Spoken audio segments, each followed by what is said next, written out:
Yes les amis, c'est le 265e épisode du Coup Tordu. Le Coup Tordu, c'est le podcast des passionnés pour les passionnés. Bien évidemment, ici on parle vélo, ici on parle cyclisme. Le Coup Tordu, c'est des interviews et des previews. Alors j'enregistre cet épisode, joie et liberté des podcasts. J'enregistre cet épisode dans la nuit du samedi 29 au dimanche 30 mars 2025, à la fameuse nuit où on va changer d'heure, la fameuse nuit où on dort une heure de moins. Donc vous avez une heure de moins pour écouter cette preview avant le coup d'envoi de Gand Wevelgem 2025, puisque vous l'avez compris, je vais vous faire une petite preview et vous donner mes pronos pour ce Gand Wevelgem 2025. Juste avant, rapidement, je reviens sur l'actualité vélo du jour et on va parler betting dans cette actualité vélo. Déjà, évidemment, je rappelle que jouer avec excès comporte des risques. Je rappelle la formule magique pour ne pas se faire cracher, c'est le management de bankroll. On joue des petites portions de sa bankroll. On est très rigoureux sur sa gestion. Surtout, il y a un truc à bannir totalement, c'est ce qu'on appelle le pari fun. Ça, moi, c'est un mot que je déteste. Le pari fun, ça voudrait dire une sorte de bet hors bankroll qu'on pourrait jouer pour perdre en fait. Mais même les free bets, il y a pas de pari fun même en free bet. Si un bookmaker vous donne un free bet, vous devez l'utiliser pour avoir de la rentabilité, pour essayer de gagner, pour ne pas perdre. C'est le but du jeu. Encore une fois, il paraît qu'il y a plus de 50% des joueurs qui ne jouent pas pour gagner. Ça, moi, je trouve ça mais totalement hallucinant. Donc au moins déjà ne pas perdre, c'est bien. Mais vraiment, si vous jouez, faites-le de manière saine, de manière prudente et surtout faites-le pour gagner et pas pour engraisser les bookmakers. Ensuite, le Coup Tordu, c'est avant tout un podcast de cyclisme avant d'être un podcast de betting. Mais bon, voilà, comme on fait des previews, comme on donne des pronos, on va parler un petit peu betting parce qu'il s'est passé des choses aujourd'hui, notamment sur la 6e étape du Tour de Catalogne. Vous avez suivi ce qui s'est passé. Au départ, on devait avoir une étape avec une arrivée en côte. Ils nous ont annulé un col. Ils nous ont annulé l'arrivée finale. Est-ce qu'il y allait avoir une course? Est-ce qu'il y avait une course? Il n'y avait plus de course. Les coureurs étaient au ralenti. Ça avançait pas. Ça discutait. Donc, bref, au final, on a eu un petit circuit. Ça a fait railler pendant une vingtaine de bornes. On a eu la victoire du Trumpiste Simon Kuijns. Je crois qu'il avait donné ouvertement ses opinions politiques il y a quelques temps. Pavel Bittner à la deuxième place. Alors, bien évidemment, la question que tout le monde se pose, les bookmakers devaient-ils rembourser ou non cette étape? Parce qu'au départ, on part quand même sur une liste de coureurs avec Tonton Roglic en favori à 2,5, on a du Ayuso à 3,5, et puis au final on se retrouve avec une étape qui n'a plus rien à voir avec une étape de montagne, une étape on va dire pour semi-sprinter puncher avec une arrivée à 5%, une petite montée d'1,5 km, donc à rien à voir avec l'étape initiale. Alors je vous ai posé la question sur les réseaux sociaux, comment ça s'était passé. Alors visiblement en Belgique, certains bookmakers ont remboursé les bêtes. En France notamment, moi j'ai eu des remontées de ce qui s'est passé chez Batruc Bruel, là on a absolument rien remboursé du tout. Mais chez les parieurs, il y a deux sons de cloche. Alors bien évidemment, la plupart, vous avez parié, vous avez misé sur une étape en pensant que cette étape allait se terminer avec une ascension, à peu près une ascension d'une vingtaine de minutes où encore une fois Primož Roglic était favori avec Juan Ayuso, et au final on se retrouve avec un sprint en faux plat montant. Donc ça n'a rien à voir. Donc vous vous sentez, on va dire, un petit peu cocu, ce que je peux comprendre, mais en minorité, il y a aussi d'autres joueurs qui disent que finalement ils ont été prendre des Corbin Strong et des Andrea Vendrame à des cotes pas possibles, et que si jamais les cotes étaient passées, ils auraient tout simplement demandé à être payés par le bookmaker. Ils n'auraient pas accepté que le bet soit remboursé. Donc à partir de là, il faut aussi accepter que le changement de parcours fait partie de l'impondérable. Alors est-ce que le changement de parcours fait ou non partie de l'impondérable? Je sais pas, j'en sais rien. En tout cas, ce qui est sûr, c'est que la logique est que si par exemple vous aviez pris Mathieu Brinnan à 800, parce qu'il était coté à 800 à peu près, bon il a abandonné, il n'a pas pris le départ de l'étape, mais qu'il avait remporté l'étape, et que vous passiez Brinnan à 800 et que le bookmaker vous annule le pari parce que le parcours a changé, mais vous seriez les premiers, et moi-même je serais le premier à péter un plomb. Je dirais, qu'est-ce que c'est que ces conneries? Parce que éventuellement anticiper aussi peut-être un changement de parcours en fonction de la météo, ça peut aussi être un petit peu dans l'analyse. Moi l'année dernière j'en ai passé un comme ça. C'était sur le Tour d'Oman où on avait une arrivée en bosse où Adam Yates était ultra leader était ultra favori de l'étape. Il était coté à 2 et quelques, son field était à 1,7, et j'ai eu une information venant d'Oman comme quoi l'étape de montagne allait être annulée à cause des inondations et qu'on allait finir sur un sprint plat. Alors bien évidemment, qu'est-ce que j'ai fait ? J'ai envoyé une mise totalement inhabituelle, à savoir 2% de la bankroll sur le field de Adam Yates. Adam Yates qui ne remporte pas une étape au sprint à 1,7, c'était cadeau. D'ailleurs, je regrette, j'aurais pas dû envoyer 2%, j'aurais dû envoyer 5% en réalité. Bon, j'étais un petit peu frileux ce jour-là. Et l'étape avait été remportée par Caleb Ewan à l'époque. Ça a été, je crois, sa seule victoire en 2024. Si le bookmaker m'avait annulé le pari parce que le parcours a changé, je vous avoue que j'aurais eu la gueule en biais. Donc voilà, je suis pas radical dans un sens ou dans un autre, de manière traditionnelle. Vous savez un petit peu comment ça se passe, on est tous pareils, notre nature humaine est ainsi faite, et moi le premier, que sous couvert de grands principes, on défend tous des intérêts personnels. Alors je vous avoue que j'ai pas la solution. J'ai pas à la fois, je vous comprends, vous avez pensé parier sur une étape de montagne, vous êtes retrouvé sur une étape qui n'avait rien à voir, donc votre bête ne valait plus rien. Et de l'autre côté, je comprends également aussi des parieurs qui auraient pu aussi parier sur la victoire de Queen, qui avait le bon pronostic, avait une cote incroyable et qui n'aurait pas non plus accepté qu'on leur retire leur pronostic. Pour moi, l'un ne va pas sans l'autre, et je vous avoue que ça pourra faire des discussions, des débats peut-être l'hiver prochain quand les courses seront arrêtées, mais à ce niveau-là, je n'ai pas je n'ai pas de modèle, et je n'ai pas je n'ai pas d'avis totalement arrêté et totalement tranché. Alors je vous ai parlé de Gand-Wevelgem 2025, je vais vous dire aussi un petit mot de l'étape de la 7e étape du Tour de Catalogne, l'étape de Montjuïc. Alors Juan Ayuso a une petite seconde d'avance sur Tonton Roglic. Je vais pas prendre de pari sur cette étape, je pense que Tonton Roglic peut aller prendre la seconde de bonification, qu'il a un petit peu plus d'expérience sur ce parcours de Montjuïc. Je pense que sur un sprint plat, il peut taper Juan Ayuso. Maintenant, du côté des UAE, on peut aussi faire en sorte de envoyer du monde à l'avant dès le départ, de foutre un énorme bordel dès le début de la course, un petit peu pour empêcher que Roglic puisse prendre des bonifications. Et si Roglic réussit à prendre une bonification en cours de route, et voilà, Roglic peut aussi envoyer des mecs à lui à l'avant. Donc véritablement, le scénario est très très incertain. Donc je vous avoue que c'est un petit peu gamble, et personnellement je me mouillerai pas, et je pense que Roglic peut le faire. Je pense qu'il va le faire, mais je prendrai absolument aucun pari sur la victoire de Tonton Roglic. Je me rappelle qu'il y a 2 ans, on avait sur cette même étape la victoire de Remco Evenepoel qui était à 4. C'était donné, c'était un véritable penalty. On l'avait rentré, mais vraiment très facilement. Là, pour ce dimanche, la victoire de Tonton Roglic à 4. Non, véritablement, les cotes ne se valent pas toutes. On va plutôt aller du côté de Gand-Wevelgem. Alors magnifique preview encore une fois de nos amis de Vélo Futé. Je vais me référer à leur preview un petit peu pour le parcours et pour la météo. Bon, le parcours vous connaissez, c'est du copier-coller. On est sur une course très longue quand même qui fait aux alentours de 250 bornes.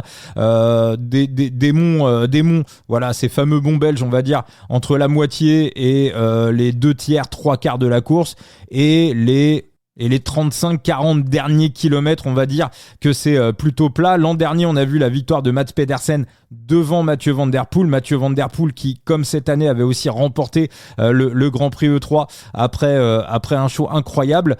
Météo, on aura plutôt du soleil. Attention, en revanche, il y aura énormément de vent avec des passages, avec des risques de bordure, et ça pourrait torpiller très très tôt. Il pourrait y avoir une sélection assez tôt, avant même les premiers monts, avec des équipes qui pourraient embrayer pour justement créer des bordures et faire une première sélection. Alors du côté de la start list, il y a une équipe qui a les nuts, bien évidemment. C'est la Lidl Trek de Mats Pedersen. Déjà, ils ont le favori de la course. Ensuite, il est très très bien entouré. On a Dan Holley, on a Alex Hirsch, Jasper Stuyven, Tom Skujns, Matjaž Vacek, et en piston derrière, on a Jonathan Milan. Donc c'est-à-dire que s'il y a un groupe devant avec Mats Pedersen, et qu'on a Milan derrière, les autres vont avoir du mal à rouler parce qu'on se fait tréfler au sprint par Milan, qui est de loin le meilleur sprinter de la start list. Et de l'autre côté, Pedersen peut dire: attendez, moi les gars, je vais pas non plus forcément rouler parce que j'ai Milan qui est derrière. Donc véritablement, l'option tactique pour la Lidl Trek, elle est assez simple, c'est-à-dire tout faire péter dans les bordures pour épurer le maximum, avoir Pedersen dans un premier groupe et avoir Milan dans un deuxième groupe. À partir de là, la course, elle est verrouillée. On laisse Stuyven et Skujns avec Milan pour faire poisson pilote en cas de sprint, et voir Matjaž Vacek et terminer bonsoir. Du côté des UAE, on arrive aussi avec une très très belle équipe. On a Duisberg, du Wellens, du Molano, Oliveira, Nils Politz, Vermeersch et Baronkini. Maintenant, encore une fois, du côté des UAE, le problème, c'est la stratégie. Quand le grand patron est là, le grand patron c'est Tadej. Là, tout le monde est en ordre de bataille, c'est extrêmement facile. Maintenant, c'est très compliqué de trouver des masterclass tactiques des UAE quand le grand patron n'est pas là. On rappelle également qu'à la base, Tadej Pogačar devait faire cette course, il devait faire le E3, il devait enchaîner Gand-Wevelgem, mais comme Poggi a choisi d'aller sur Paris-Roubaix, politiquement, du côté des UAE, on a retiré Poggi du E3 et de Gand-Wevelgem pour faire aussi un petit peu croquer les équipiers. Après, je pense que mentalement, les mecs s'étaient plutôt préparés à faire un Paris-Roubaix plutôt qu'à un Gand-Wevelgem ou un E3. Donc je trouve que à la fois sur la préparation mentale, physique et tactique, c'est pas optimal. Évidemment, ils vont être prêts, hein. Ils sont forts les UAE, ils sont pas nuls. Mais je suis pas sûr qu'ils aient. Pourtant, ils ont l'effectif pour véritablement faire quelque chose, pour torpiller dans les monts, mais j'ai un peu peur qu'on ait une 10 masterclass tactique, un petit peu ce qu'on avait vu sur le Het Nieuwsblad. Sur le reste de la start list, des Alpecin viennent avec Philipsen qui pour moi n'est pas à 100% après sa chute sur le Noker. On l'a vu sur Milan-San Remo, c'était pas, je pense qu'il va lui manquer quelques petits pourcentages. Du côté de la Soudal, Merlier a pris une grosse gamelle sur Bruges-Lapin, je suis même extrêmement surpris qu'il soit là. Paul Mallier qui est bien mais qui est en phase de reprise. Les Ineos, on vient sans Pipogana, même s'il y a un très très beau collectif. La Visma, va falloir qu'on en parle un petit peu de la Visma. Jorgensen, pas mal, un petit peu un cran en dessous de ce que j'attendais sur le E3, mais quand même pas mal. On vient avec Olaf Koy en cas de sprint, Dan Maclay aussi qui peut l'accompagner, Kampenhardt qui a abandonné sur le E3. Donc belle équipe de la Visma. Maintenant, on n'a pas non plus une immense Visma en ce début d'année 2025. Les mecs redescendent des montagnes. Donc voilà, Van Aert un petit peu inquiétant, même très inquiétant sur le E3. Est-ce qu'on aura à nouveau un jour du grand Van Aert, du côté des suiveurs? Vous êtes de plus en plus à en douter. On aura l'occasion bien évidemment d'en reparler dans les jours et dans les semaines qui viennent dans le coup tordu. Donc je vous ai fait, je vais pas vous faire l'intégralité de la start list, je vous ai fait un petit peu, on va dire, le tour des top teams, le tour des grosses équipes. Alors on va plutôt se diriger maintenant vers le scénario de la course, parce que pour essayer d'avoir un pronostic cohérent, faut d'abord avoir le scénario qui va avec. Alors moi, mon scénario, c'est que Mats Pedersen, la Lidl va réussir à mettre son plan en place, que la Lidl va réussir véritablement à épurer le peloton. Dans les monts, je vois pas dans la start list qui peut s'accrocher au basque de Mats Pedersen. Peut-être que Pedersen va devoir amener du monde avec lui pour les 30 derniers kilomètres après les monts, même si ça peut être un petit peu dangereux. Il peut aussi se retrouver avec un mec qui ne va pas rouler avec lui. Si c'est un petit groupe, ça peut être un petit peu pénible. En tout cas, je pense que physiquement, il a tout ce qu'il faut pour se défaire de tous ses adversaires dans les monts et réussir à se taper un raid solitaire pour les 30 derniers kilomètres où il y aura un vent de dos. Très souvent, Gand-Wevelgem, on le voit, c'est assez serré. Ça part dans les monts. Souvent, le peloton revient derrière et on a un match entre ce qui reste du peloton et les échappés. Et très souvent, ça se joue à quelques secondes près. Alors, j'ai envie de dire que la supériorité de Mats Pedersen, c'est à la fois son avantage et à la fois son défaut. S'il se retrouve isolé, même s'il va avoir vent portant jusqu'à l'arrivée, ça risque d'être un petit peu un problème. C'est le premier problème. Le deuxième problème que j'ai aussi un petit problème avec les mecs qui ont enchaîné Milan-San Remo. On a quand même roulé plusieurs heures sous la flotte, et ça, au niveau de la récupération, ça use. Les mecs qui ont fait le E3, où on a eu aussi un petit peu à la fin de la course avec de la pluie, et également le fait que Mats Pedersen ait terminé le E3 comme Ghana et comme Van Der Poel, sur un chrono de 30 bornes. Et ça, on sait que rouler tout seul dans le vent pendant 30 km, ça n'a rien à voir au niveau de l'effort avec rouler dans un peloton ou dans un petit groupe. D'ailleurs, simplement, je vais vous donner un exemple. Rappelez-vous de l'an dernier, masterclass de Mathieu Van Der Poel sur le E3. Il gagne très facile. 2 jours après, il arrive sur Gand-Wevelgem et il se fait tarter par Mats Pedersen. Alors que moi, j'étais persuadé à la vue de sa forme sur le E3 que Mathieu Van Der Poel allait l'emporter. Donc, j'ai envie de dire que pour moi, Mats Pedersen, un petit peu le solo qu'il a eu, plus les conditions climatiques à la fois sur Milan et à la fois sur le E3, c'est quelque chose rajouté au fait qu'il puisse se retrouver isolé pour aller sur le final. ça me fait penser que voilà, un bon groupe derrière pourrait éventuellement revenir sur lui et rentrer sur lui dans le final. Donc moi c'est mon scénario, c'est que à la vue des efforts de vendredi, il risque de lui en manquer un petit peu pour rallier l'arrivée finale du côté de Wevelgem.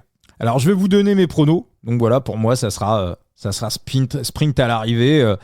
Petite trentaine de coureurs. Alors dans toutes les équipes dans les équipes que j'ai pas encore citées, moi il y a un collectif qui me plaît et qui me plaît vraiment énormément. Et pour moi ce collectif, il a vraiment rien à envier aux équipes World Tour.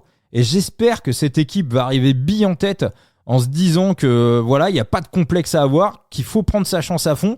Et en plus, cette équipe est de moins en moins invitée sur les courses World Tour et sur les grands événements. Donc en plus, j'espère qu'ils vont vraiment arriver avec le couteau entre les dents à la veille des annonces, des invitations pour le prochain Tour de France. Je parle bien sûr de la Total Energy de JR, de Jean-René Berdodo. Très honnêtement, allez, le trio Émilien Janière, Anthony Turgis et Alexis Brunel, je trouve vraiment que ce trio est redoutable. Rajouter Samuel Leroux qui est pas un pimpin, Sandy Dujardin aussi, ça peut être vraiment très très bon. Je trouve qu'on arrive avec une très très belle équipe. Donc si on la joue collectif, Anthony Turgis en plus il a vraiment la science de ce type de course, il sait parfaitement manœuvrer dans les monts. Émilien Janière, c'est sa spécialité, c'est tout ce qu'il aime. Il avait été interviewé dans le podcast chez les copains de Sans Oreillettes et c'est ce qu'il avait expliqué, c'est-à-dire que lui son truc c'est les courses très très longues, les sprints à l'usure. Comme certains coureurs, j'ai envie de dire, c'était un petit peu aussi le cas de Florian Sénéchal. Il y a quelques gars comme ça. C'est pour ça qu'on l'avait pris aussi vainqueur au championnat de France en 2022, Sénèche. Il y a quelques mecs comme ça qui, après 230, 240 bornes, arrivent à garder leur sprint quasiment intact. Et Émilien Janière, c'est sa spécialité. Donc moi, je crois vraiment beaucoup en Mimile, qui fait un très très gros début de saison. Le top 3 est à 30. Donc je vais aller sur ce top 3 à 30 d'Émilien Janière. Alors je vous avoue que j'aimerais bien aussi choper du top 10. Top 3 à 30, on sera sur du 0,02% de bankroll. Donc 2 euros sur une bankroll à 10 000 euros, 1 euro sur une bankroll à 5 000 euros. Un petit 0,05%, hein, voilà, 50 centimes la petite piécette sur la bankroll à 10 000 euros sur la victoire à 100. Et s'il y a du top 10, voilà, s'il y a du top 10 à 5, à 6... ça serait pas mal. Le top 10, je peux pas vous le dire parce que les bookmakers ne le proposent pas forcément obligatoirement. Donc si je rajoute un top 10, je vous le mettrai sur le compte X, sur le compte Twitter du coup tordu dans la demi-heure et les 3/4 d'heure qui vont précéder le coup d'envoi de la course. Donc premier pronostic, le top 3 et la victoire d'Émilien Janière, cote à 30 et à 100. Deuxième pronostic, et j'irai pas plus loin pour ce coup tordu, c'est Bini, c'est Binyam Girmay. Alors pourquoi ? Là, vous allez me dire, mais attends, mignon, Vincent, t'es mignon, tu te contredis, tu racontes n'importe quoi. Bini, il a fait Milan San Remo sous la flotte et il a fait également le E3 avec la fin sous la flotte. On est entièrement d'accord là-dessus. Maintenant, Bini, déjà, il s'est pas tapé 30 km tout seul, hein. Il a fait les courses dans le peloton, dans les groupes. Sur le E3, il était pas mal parce qu'à un moment donné, on rappelle quand même que le E3, c'est quand même très punchy, c'est pas forcément la qualité première de Bini qui est plus un sprinter puncher, on n'est pas dans son registre, on n'est pas dans son A-game à Bini, et à un moment donné il était dans le 3e groupe avec notamment Wout van Aert qui pour Binyam Girmay est très très bien de se situer à ce niveau là. Bini ensuite, à la différence de pas mal de coureurs qui sont sur le pont depuis fin janvier, février, mois de mars, lui, Bini, il rentre de stage en altitude. Ça, c'est la première chose. Et très souvent, quand les coureurs rentrent de stage en altitude, je caricature un peu, c'est la plupart du temps un mec comme... Après, ça dépend des coureurs. Un mec comme Remco, il redescend des montagnes, tout de suite il perd, tout de suite il est fort. Mais de manière générale, on redescend des montagnes, il faut à peu près une dizaine de jours pour commencer à bénéficier des effets de l'altitude. C'est à peu près la moyenne des coureurs. Donc très souvent, c'est une course, 2 courses, ce qu'on appelle un petit peu vulgairement déblocage. Et ensuite, le coureur commence à bénéficier des effets de l'altitude. Donc je pense que Girmay, à la fois le rythme, Milan-San Remo et le E3, plus les retombées de son stage en altitude, je pense que Girmay va commencer à arriver sur son pic de forme. La deuxième chose, et on en parle très souvent dans le podcast, c'est le bonus paternité. Ça, on le voit tout le temps. dans le foot, dans le vélo, dans le sport, les sportifs, les athlètes. J'en avais parlé dans le premier livre, Parier sur le cyclisme. Un mec qui devient daron, tout de suite, il y a un pic de forme.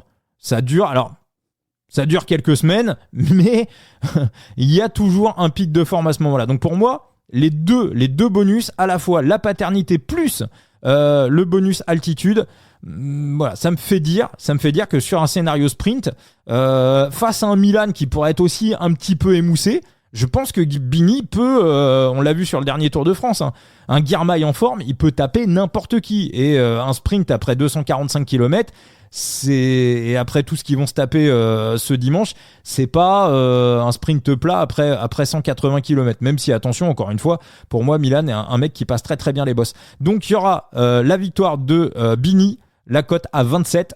La BK, c'est 0,02. Comme Emilien Janière, hein, 2 euros sur une bankroll de 10 000 euros et 1 euro sur une bankroll de 5 000 euros, 50 centimes sur une bankroll de 2 500 euros. Donc la victoire de Bini, de Binyam Girmay.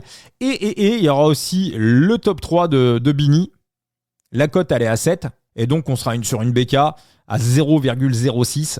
Donc vous l'avez compris, 6 euros sur une bankroll de 10 000 euros, 3 euros sur une bankroll de 5 000 euros. Si votre BK est à 2 500 euros, ça sera du coup 1,50 €.